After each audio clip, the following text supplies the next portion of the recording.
Yo, hey, what is happening, dudes? Every now and again, there is a comic or summit that requires a bit more effort, and by putting in the effort here, I am doing more than they did with this comic, which is horrendous. This is Avengers versus Excellent Men 4 from the 80s. And this 4-issue miniseries had the creative team of Roy Sternman and Mark Stanley Lee. This last issue isn't by either of them. The reason why is because overrated Excellent Men writer Christopher Clairvoyant and the Excellent Men editors suddenly shut down the ending, which would have cemented Mr. Magneto as not truly a hero. The story had been approved and it was 3 issues in when they changed their mind and pulled the plug on a comic already in progress. Roy Sternman, who also left the main Avengers book in tandem for another reason, he doesn't write this because the miniseries was now completely pointless with its intended ending not allowed. Artist Mark Stanley Lee leaves, maybe as a mark of solidarity, or maybe just because he wasn't fast enough to finish a last-minute reworked issue. This is deplorable, though.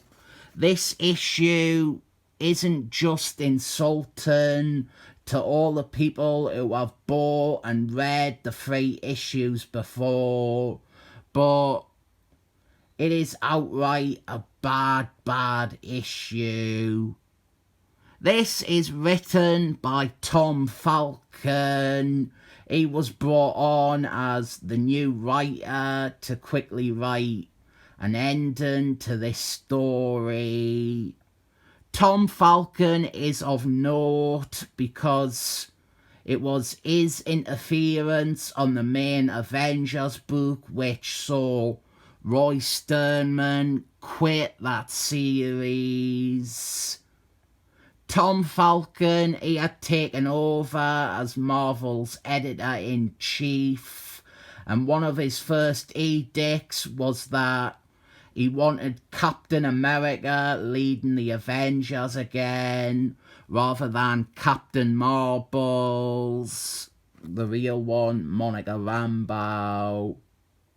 Not only was this not feasible since Captain America was retiring in his own series, but combined with this finale here being overturned, it was enough for Roy Sternman to walk away from the Avengers books. So, what happens in this issue? What do the Avengers do? What do the Excellent Men do? The answer to all 3 is nothing.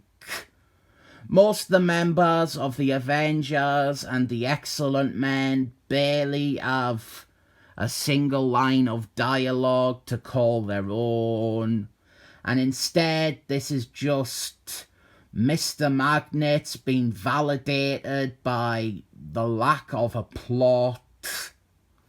The first off is Mr. Magnet's running around in China and then getting caught.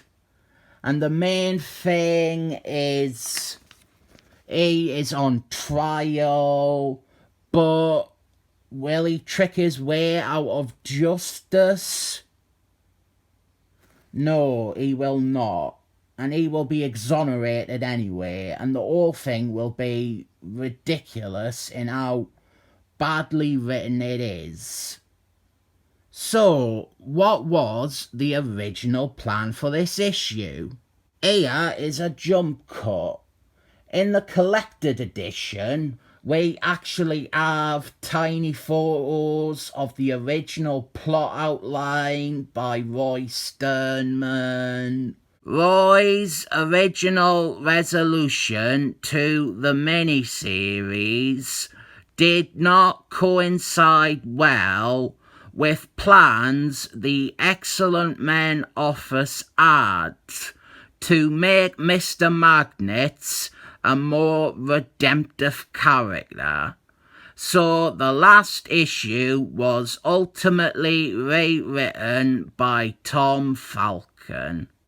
And it doesn't sound much better, to be honest, but I will cut it some slack, as this may have been a first draft, and Roy Sternman has done stuff that doesn't sound amazing on paper, but is good in execution. The plot here revolves around Captain Marbles, the real one, Monica Rambeau, being the point of view character and seeing firsthand the bigotry of mutilators, while Mr. Magnet is on trial and uses his powers to force the judge to acquit him. It's interesting that in rewriting the whole thing, Tom Falcon just dumped the subplot with Captain Marbles, the real one, Monica Rambeau, and instead she struggles to have any dialogue in the published comic. What I want to draw attention to is this bit here where Roy Sternman, he has gone through and worked out and listed all of the crimes Mr. Magnet has committed over the years, and he was truly trying to evaluate if Mr. Magnet had changed or if he could rise above his past.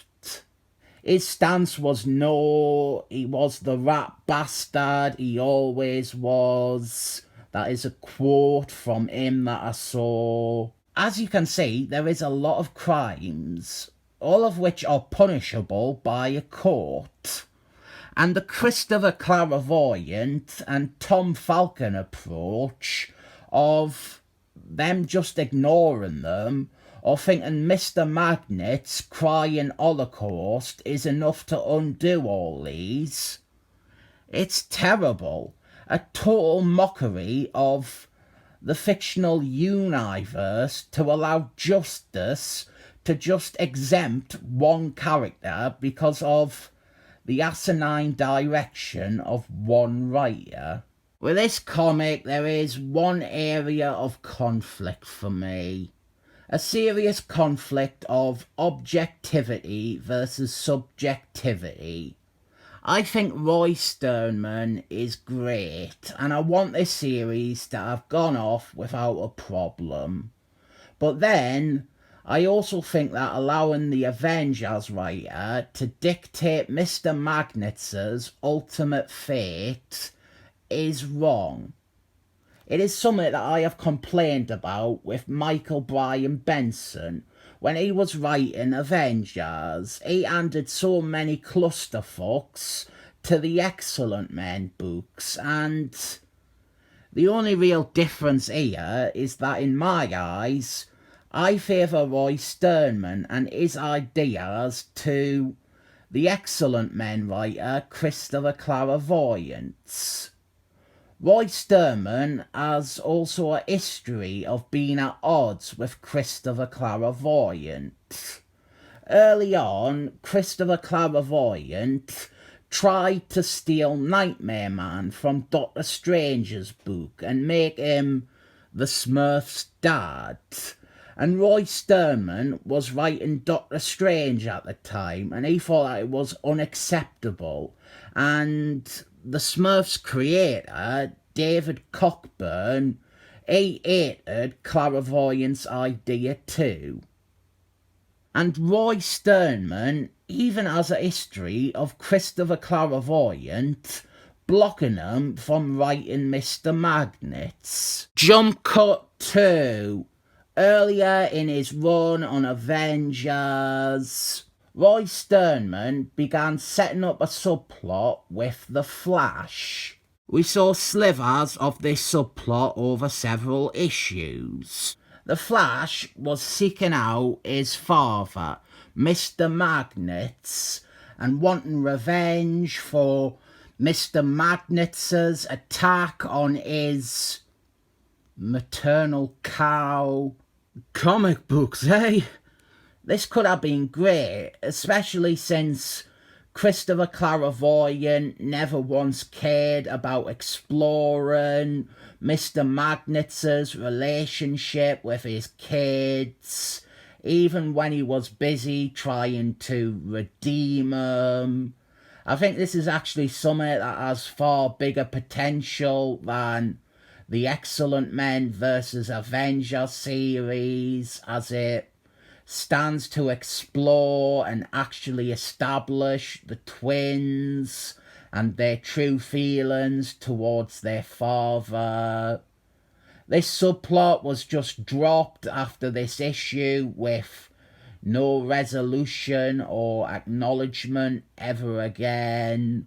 And then The Flash got butchered by Steve Englehart in West Coast Avengers. But much like Christopher Clairvoyant trying to take Nightmare Man away from Doctor Strange and make him the Smurfs' dad, this is effectively the same thing. Mr. Magnets is being rewritten and potentially forever changed by the Avengers writer, and I don't know where I land on that, because I want to say, let Roy Sternman fuck over every Christopher Clairvoyant story ever, but that is incredibly hypocritical of me when I bemoan other writers doing this to books. Maybe Christopher Clairvoyant shouldn't have been such a sore bitch that he twice would not allow Roy Sternman to write a bad guy as a bad guy. Maybe certain writers, like Christopher Clairvoyant, Steve Englehart, Jim Starman, the people who are most unwilling to compromise what they perceive as theirs to the demands of a shared universe, maybe they should never be given a book like Excellent Men or Avengers. Especially when, like Christopher Clairvoyant, you have no problem taking stuff from other books wholesale and claiming as your own, but are dead against someone else having the say in the direction of a character. Jump cut number 3. Does anyone remember the band Anti-Flag? They were a very late 90s, early noughties pop punk band, and they were terrible. But one of their album covers was the American flag that was in the background, and they were stood in front of it. I think there was 3 of them. They were stood in front of it looking like rebels and anarchists. One of them was wearing a leather jacket, and another one was giving the finger, and one of them, you won't believe this, one of them was actually smoking a cigarette. He's having a tab on the album cover. And it turns out that that member of Anti-Flag doesn't smoke. And he only did it for the photo because he thought it looked cool. And he got told off by his mum for it. That's great, that, innit? There's not much to discuss in this issue itself. It is a total waste of time. It is boring. It is uneventful. It is a whimpering end by different people to a story that sadly will now never be anyone's favourite, entirely because of this pathetic ending. This scene here with Captain America is abominable. The courtroom stuff follows no logic. It is like that film, The JFK, when Kevin Costner ruins a court case by going on a 10-minute long rant about the JFK assassination. That is an awful movie, and this is an awful comic, but in the past I have excluded comics from being destroyed on the basis of a good cover. But I think all the things going into this make it bad enough to overrule that charity.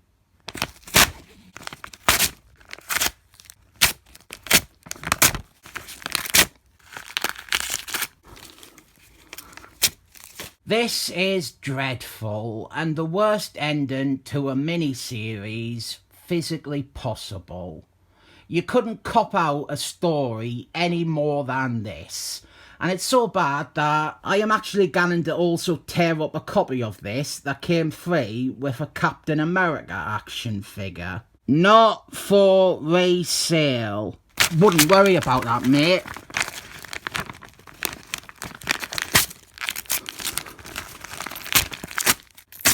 It's absolute shite.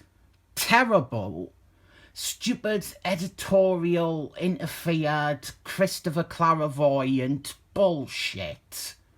A better writer than Christopher Clairvoyant stood a chance of writing the ultimate Mr. Magnet story about redemption, and it wasn't as trite and arc as the year's worth of Christopher Clairvoyant drivel about Mr. Magnet being a tragic, romantic figure. I well and truly fucking despise this, and it doesn't resolve or end anything. It makes this entire miniseries have no real story. An utter failure. A total, complete, abject failure. And it should never, ever have happened. It's atrocious, and it's getting 7 thumbs up for that.